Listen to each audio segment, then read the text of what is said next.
to other engagements across the spectrum of water. So even once I get a little sleep after this, I'll be able to digest it. But I was listening pretty intently and trying to think as each person spoke about what we actually could use in this. And while a lot of people raised a lot of questions about how difficult it was to do things, I think I come away with the sense that we can do this in a reasonable way in the time frame we have. So thank you to all of you who tried to help expand our awareness of this stuff and point us in a direction towards where we can actually make some decisions in what is an ongoing iterative process. Stephen, would you like to bat cleanup here? I thought you were going to bat cleanup, No, Charlie. I've got enough. It's day 6. It's coming to a close for the workshop series, and so much work's been done by all of you and those that are out in cyberland. Hello, and my words can't really quite grasp the magnitude of the effort, and so I want to thank everybody for their genuine contributions and recognize the gravity of this, but also the positives. My mind always goes toward integration. It's just individually how I'm wired. And some have apologized for the level of detail you provided today or in this last 2 days, or don't apologize. I've got more energy right now because of all of this input. It just makes my synapses fire, and I'm inspired by it. The analytical tools, they've come so far. I have my own experience, but I can share it. In the early 90s, the folks, all that love you heard today about the water models and how they're getting together on projects and working together so well, it wasn't there in the early 90s. There was a lot of rivalry working in the South San Francisco Bay where I was, and what we find in this I say real positive evolution through these collaborative processes is how much common ground we have and how we can become energized to work together. How about this last group, with the hydropower? And it didn't get your imagination going about how the water and the energy linkages are out there and how we can refine our management. So, when one of the lessons was, at that third level Fran describes, we get to the point where we're going to use models. We've had some success stories about when we have a project to work on.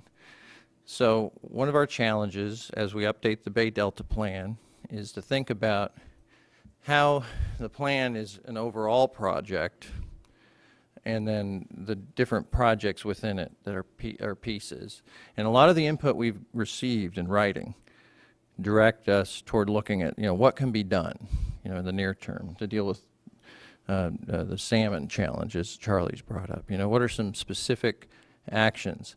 And then let's use modeling, this suite of analytical tools to evaluate how the perturbations from our projects that we come up with collaboratively may have unintended consequences.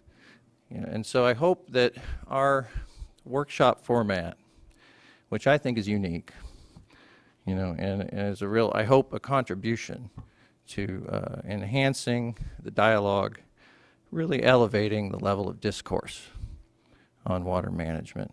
I think you all have contributed to the success of this workshop in that regard. I think the discourse has been elevated, and I think moving forward, I really look forward to the structure we've set up in terms of Brock and his team working with our staff. We're going to follow through on our commitment to look at the great deal of input we've received and sort through where we have a lot of agreement and where we have some different interpretations of the data. I think it's good for us to drill down and really sort through those areas. In this collaborative forum, we're going to end up, I think, eventually with this list of projects that compose the plan within our realm of oversight. And I just want to emphasize that I think these type of forums enable us all to think how we integrate. You know, we've got the biological opinions, we've got our effort, we got the BDCP. They all integrate in the water and energy future.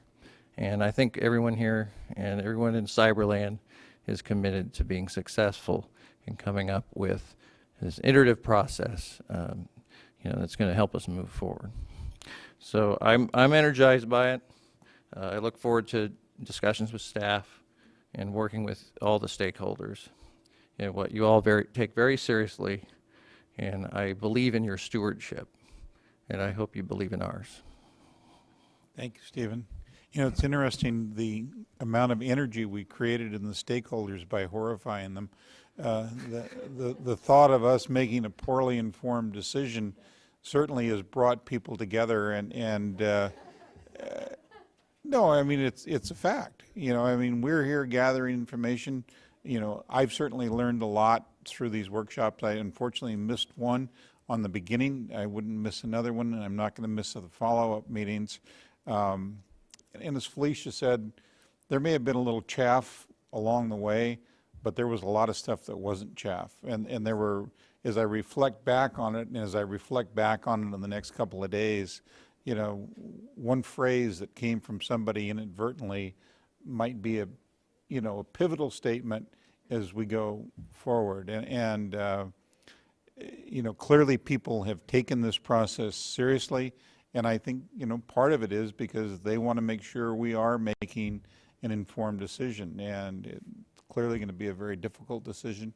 I think you didn't see anybody sitting up here yawning and wondering about where they were going to go to dinner tonight, or, you know, minimal activity on the iPhone and all of that. So I think it's a testament to the seriousness of, you know, and the attitude that we all have here. So I thank you. I thank those of you. I don't know where the Cyberland folks are, Stephen, but I know they're listening and watching.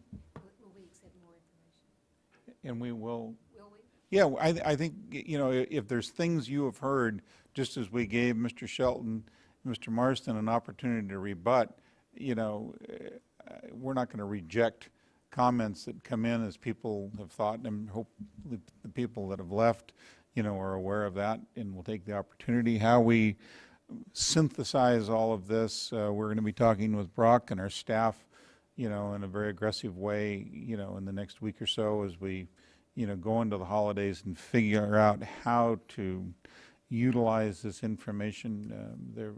I was particularly touched by Walter Beret, and maybe it's my bias because I'm from Northern California, but when I listen to experts testify, they're always in somebody's pocket. You know, I mean, you don't hire an expert that you don't anticipate is going to say something that is going to be to your benefit. And I was very comforted in Walter's analogy of how modelers talk to each other and how they interact. And I think it's a testament to possibly the quality of people.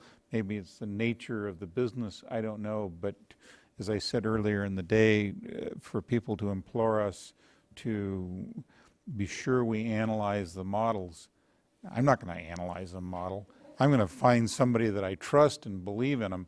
And the, you know, the fact that people collaborate and work together in a congenial kind of a way, you know, and I'm going to be like I was the day I found out there wasn't a tooth fairy if I find out this isn't true.